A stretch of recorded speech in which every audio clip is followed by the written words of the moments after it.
आयो देखी मन भायो, गाढ़े गरे सो लगायो है। और पत्र मोर करके फिर उनके पाग में कुंदनपुर नरेश बड़े सुंदर लग रहे हैं, चंदनावती के राजा हैं। फिर तो मन भायो गाढ़े, मन भायो मन को भागे, तो गाढ़े माने मजबूती से दृढ़ता से, गरे सो लगाए हो गले लग करके मिले हैं, पहले हैं बड़े भाव में भर करके मिले हैं। दई कर पाती बात लिखी मो सुहाती बोली, विप्र घरी एक माझ ब्याह उभरायो है। दई कर पाती, चंद्रहास जी ने उस पत्रिका को मदन सेन के हाथ में दिया और कहा कि आपके पिताजी ने कहा है कि जो इसमें लिखा उसे तुरंत क्रियान्वित आप कीजिए। तो दई कर पाती बात लिखी मुसवाती, जैसे ही मदन सेन ने पढ़ा, कहा ये बात तो मुझे बड़ी प्यारी लग रही है, मोह सुहाती, क्योंकि मेरे जीजा लायक आप ही हैं, मुझे आप बहुत अच्छे लग रहे हैं। बोली विप्र, ब्राह्मण को बुलाकर कहा सुनिए ब्राह्मण देवता, समय ज्यादा नहीं, एक घड़ी के अंदर मुहूर्त निकाल करके विवाह करा दीजिए। कहा ठीक है। घड़ी एक माझ ब्याह उभरायो है, एक घड़ी के अंतर्गत ब्याह के मुहूर्त खोजवा करके विवाह कार्य संपन्न करा दिए। फिर करी ऐसी रीति डारे बड़े निरपजीति श्री, ऐसी रीति करी, अपनी बहन की विवाह में मदन सेन ने ऐसा उत्सव मनाया, ऐसा दान पुण्य किया कि अपने दादा परदादा के द्वारा गाड़े गए धन को भी निकाल करके लुटा दिया। हाँ, करी ऐसी रीति डारे बड़े निरपजीति, बड़े बड़े राजाओं को जीत लिया दान दहेज और लुटाने में, दान दहेज देने में, लुटाने में धन को। श्री देत गई बीती, धन को लुटाते लुटाते धन समाप्त हो गया, लेकिन चाव पर पै न पायो है। चाव माने उत्साह का पार इन्होंने नहीं पाया। हाथ मतलब धन खाली हो गया लेकिन मन नहीं भरा, मन में उमंग बना रहा। तो कहा यदि वक्त पड़ा तो इनके लिए मैं अपना प्राण भी सहर्ष न्यौछावर करूंगा। अपनी बहन अपने जीजा के लिए बहुत उत्सव मनाया, बहुत खुश हुए मदन सेन।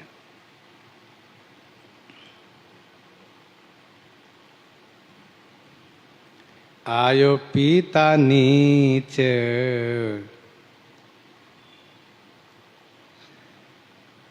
आयो पिता नीच सुनी घूमी आई, मीच मानो बानो लखी दुलह को सुल सरसायो है। दृष्ट बुद्धि आए अपने गांव, यह सोच करके कि मेरा बेटा मदन सेन, उसको मार दिया होगा, मेरा काम बन गया।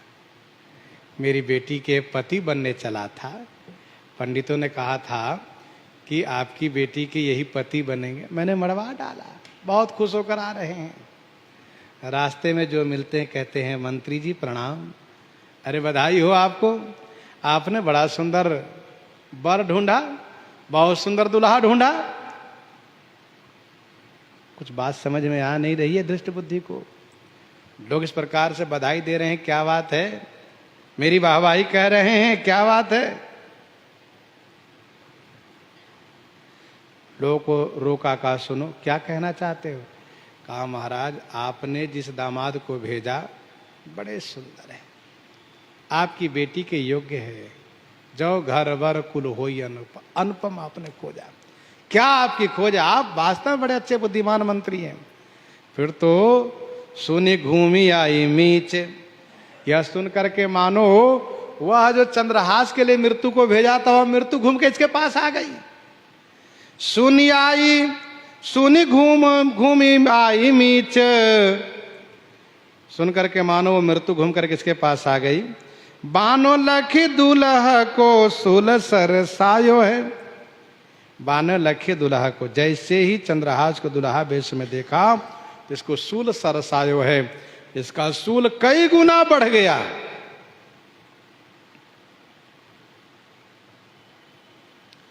बहुत पीड़ा हुई।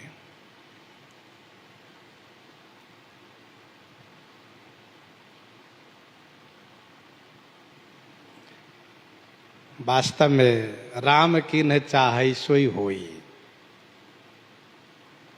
करे अन्यथा आस नहीं कोई। अपनी सोची बातें होती नहीं है, और जब श्री हरि सोचते हैं तो वह तत्काल वह बातें हो जाती है। अपनी सोची होए नहीं, हरि सोची तत्काल। भगवान जो सोचते हो तत्काल होता है। एक बार की बात है, पक्षीराज गरुड़ पर भगवान विष्णु आरूढ़ हुए तो पक्षीराज ने कहा स्वामी किधर चलना है? कहा कैलाश चलना है। तो कैलाश की ओर श्री पक्षीराज गरुड़ जी उड़ान भर दिए, चल दिए।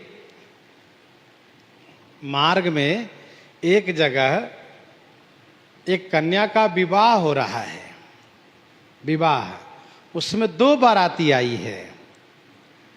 तो पक्षीराज ने कहा स्वामी कन्या 1 बाराती 2, बात समझ में नहीं आई हमें। प्रभु ने कहा कन्या 1 ही है, बाराती 2 इसलिए आई है कि एक बाराती को कन्या के पिता ने बुलाया है और एक बाराती को उसकी माँ ने बुलाया है। अच्छा, दूल्हा 2 है, कहाँ जो बाराती 2 है दूल्हा 2 है। तो स्वामी ये बताइए कि विवाह किन से होगा? कहा माता ने जिस बाराती को बुलाया है उसी से, उसी दुल्हा से इस कन्या का विवाह होगा। ऐसा कहाँ? पक्षीराज भगवान को कैलाश ले जाकर घुमा करके वैकुंठ पहुंचा दिए। और फिर मन में हुआ कि चल के देखे क्या तमाशा, वहां देखे क्या हो रहा है। तो देखा कि अभी चर्चा चल रही, विवाह उत्सव शुरू, विवाह कार्य शुरू नहीं हुआ है। तब उन्होंने क्या किया कि यह देखने के लिए कि भगवान ने कहा है कि कन्या माता ने जिस बाराती को बुलाया है उसी के साथ कन्या का विवाह होगा, तो उसी दुल्हा को, माँ ने जिसको बुलाया था उसी दुल्हा को गरुड़ जी ने उठा लिया और उठा करके ले जाकर के सागर के टापू में रख दिया। फिर गरुड़ जी को दया आई कि वहाँ तो बाराती आई है, खूब चकाचक छान घोट हो रहा है, बढ़िया नाश्ता, बढ़िया भोजन, बढ़िया जलपान सब हो रहा है। ये बेचारा भूखे मरेगा, आया था ब्याह करने और भूखों मरेगा, ये ठीक नहीं है, मुझे पाप लगेगा। तब चलते हैं वहीं से कुछ इनके लिए खाने पीने के लिए आएंगे। तो गरुड़ जी उनको टापू में छोड़ करके आए फिर वापस।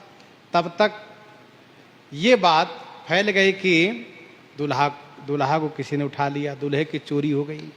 अब उसकी खोज करो, अब दूल्हे मिल नहीं रहे हैं, सब आपस में लड़ झगड़ रहे हैं, क्या बात है।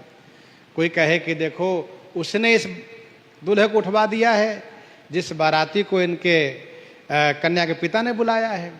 अब कन्या की माँ बहुत दुखी, बहुत रो रही है, कहा ये ठीक नहीं हुआ। इन्होंने अपना जिद किया कि मैं तो विवाह नहीं होने दूंगी, जीवत विवाह न हो करो, मैं उसके साथ विवाह तो नहीं होने दूंगी। तब क्या किया, उसने एक संदेश कहलवाया उस बाराती से और उस लड़के के पिता से, उस दुल्हा के पिता से जिसको उन्होंने बुलाया था। कहा सुनिए समधी जी, लड़के को खोज करवाइए और सुनिए, मैं लड़की को एक बड़ी टोकरी में बैठा दिया हूँ और ऊपर से उसमें मेवा, मिष्ठान, पकवान सब भर दिया हूँ। लोग समझेंगे कि ये खाने की चीज है जो दिया जा रहा है आपको, और इसको आप गाड़ी में रख करके ले जाइए। इसी के साथ कन्या भी इस बीच में बैठी हैं और इनका विवाह आप अपने लड़के को खोज करके घर पर कर दीजिएगा। ऐसा संदेश कहलवाया और आंगन में पूरी तैयारी कर दिया। माँ जो चाह रही है उसी बात के पक्ष में उसकी बेटी भी है और उसी के बात के पक्ष में उनकी और भी जो साथ की महिला वो सब है।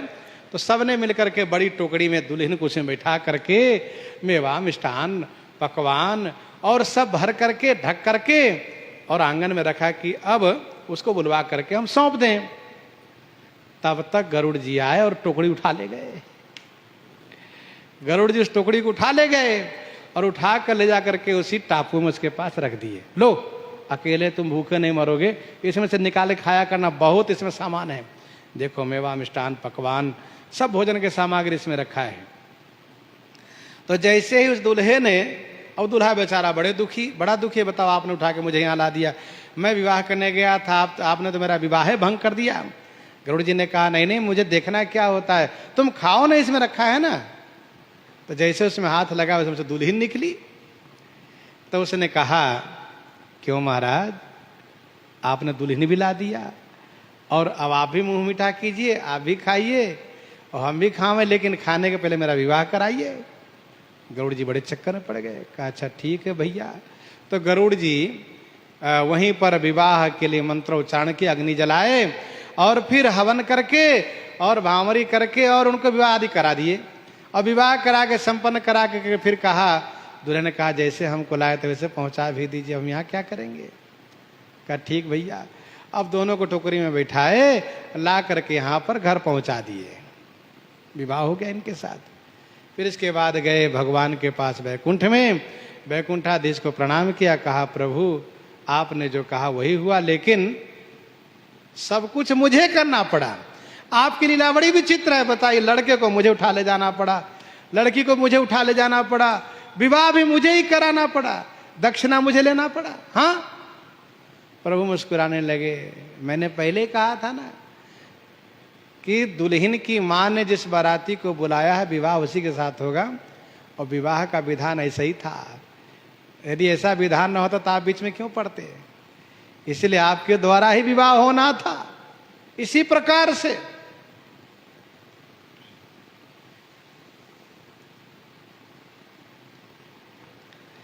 अब धृष्ट बुद्धि को तो बहुत पीड़ा हुई।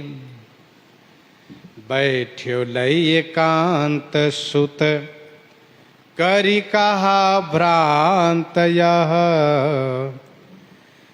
कहो सो नितांत कर, पाति लय दिखाई है।